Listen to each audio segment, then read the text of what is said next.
Hey everybody, my name is Victoria Wyman and I just had a baby 3 months ago, and in this video I'm going to go through the 5 things that I feel that every new mom is going to go through in that first 3 months. 5 complications that I feel that everyone's going to go through. The first thing is sleep deprivation. So sleep deprivation is unreal. When people mention it to you in the beginning, which no one mentioned it to me before I had my baby, but when they mention it to you, you don't know literally until you know. And when I say that is because the first 8 weeks, my daughter was up maybe every hour wanting to feed. And then it's literally feed, burp, change, and then she's ready to feed again, burp, change. And it was like constantly like this. And like I wasn't getting really any sleep at all. I was on the couch for the first 2 months because my daughter also just wanted to be on my chest, wanted me to hold her the entire night. And call me what you want, but I would prefer to hold her than to hear her crying herself to sleep. So that's what I did. I held her. But the sleep deprivation is unreal. Now, after the 8 weeks, it started to get better because we started to develop this routine together, like naturally developing a routine. So she would sleep on my chest, and I'll kind of move her to my left arm facing up, then I'll move her to my right arm facing up, and I'll have like a pillow kind of on my left side, and then I had like the back of my couch here. So I kind of would have her face down on my chest, and then I'll move her to my left, and I'll move her to my right, and we'll do that like pretty much all night. And then also feed, burp, change, that whole thing. But after that 8 weeks, then it went to like she was getting up maybe once, maybe twice at night. And then we'll do that feed, burp, and then change. And then I also would pump while I'm feeding her. So I would feed her with one and pump on the other, or I'll feed her with the other, pump on the other. And so I'll use my mobile pumps, and that's how I would go through that. So the second thing is getting back on your routine, back on schedule.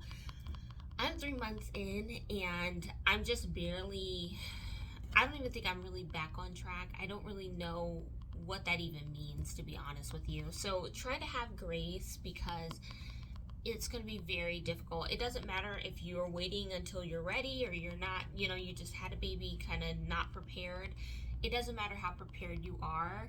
This is going to happen where you're like, oh my God, how am I going to get back on track? How am I going to get back on my routine? How am I even going to develop a routine?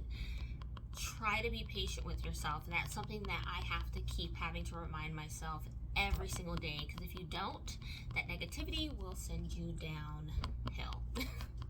And you don't need any of that. Third thing is breastfeeding and scheduling pumping. Obviously, breast milk is the best for your baby, and I know a lot of moms usually quit within the first month because it's very difficult to know really what to do. I mean, to do a pump for a full session is 45 minutes, and who has that time, especially if you don't have a mobile pump? You have one of those like sedentary pumps where you have to sit down for 45 minutes and literally pump. It's how do you do it? And then you also can't care for your baby and sedentary have the pumps out. So what I did, because I did not get breast milk right away, it took me probably about the 8 weeks until my supply actually came in.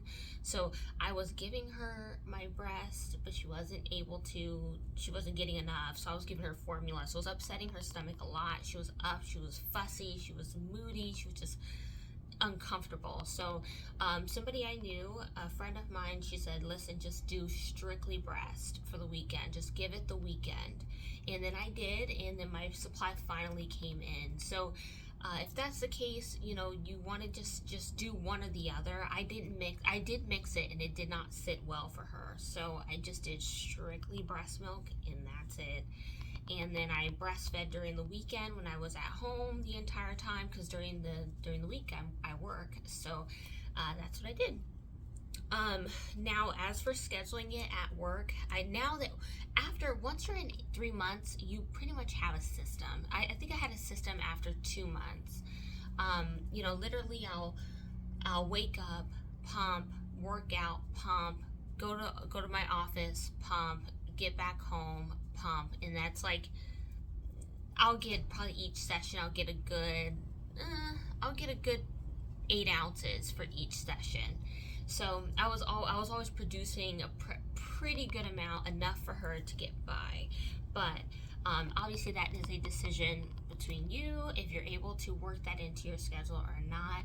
I did it only because my baby was very fussy, so I just wanted to make sure that she was as comfortable as she possibly can be, and also to give her as much of the nutrients as she can from my breast milk. Okay, the next thing is, okay, who's gonna watch your baby? Are you gonna put them in daycare or not?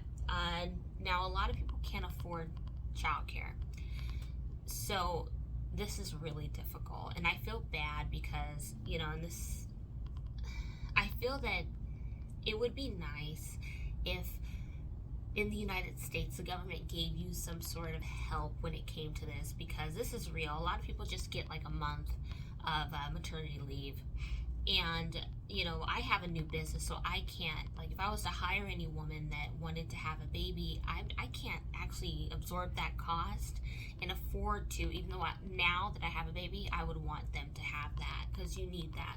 You need, to me, you need a good 3 months to know what the hell you're doing. At least get everything situated, get your schedule together, and feel comfortable.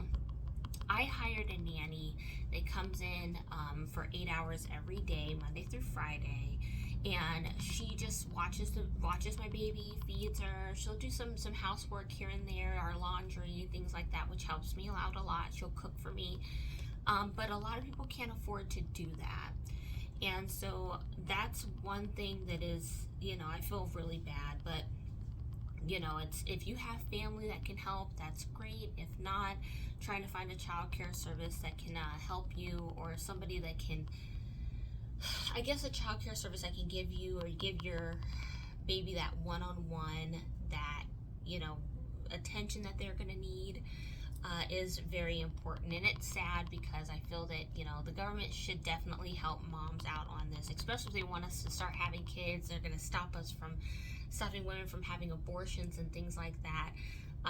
They should help with childcare at least a little bit. That's my personal opinion. The last thing is self-doubt. You're going to feel like literally the world is sitting on your chest. Like you feel like you're pretty much drowning, and it sounds very negative, but to me, I feel like that's the most realistic feeling about being a new mom, is that you feel like, okay, you have this baby that you're responsible for, and you want to care for, and you want to do the best that you possibly can do, but you have all of these other outside responsibilities that you have to attend to.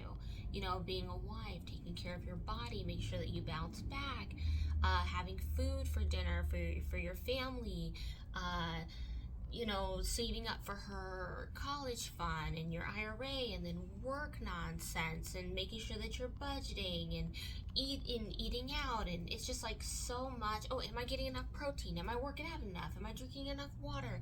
Oh, do I have enough breast milk to feed my baby? There's so much going on, and I know I'm not the only one that's dealing with this, because I feel that every mom has this, where it's like, you know, you're in the shower and you're just thinking, there's that drawer that I've been meaning to clean out for like the last 2 years, and it's like this little, like, it's like an annoyance, you know. Oh, I was meaning to clean this out, or I was meaning to do this over the weekend, but I couldn't do it. So try to give yourself some grace and take a moment to stop and think, okay, what's most important right now? What's most important today? What am I going to accomplish today? And try really hard to block everything out. Okay, my body's not right. Oh, I got all these stretch marks everywhere. What am I going to do? I can never wear a bikini again. All of these little things and self-doubt that you have, try everything you can to just block it out, because it's not going to help you.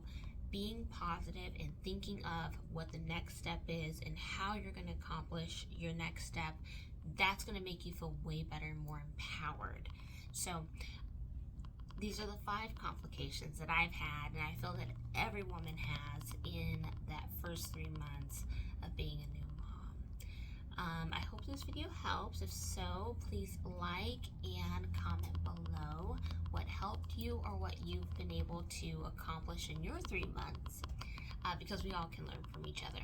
All right, see you guys in the next one.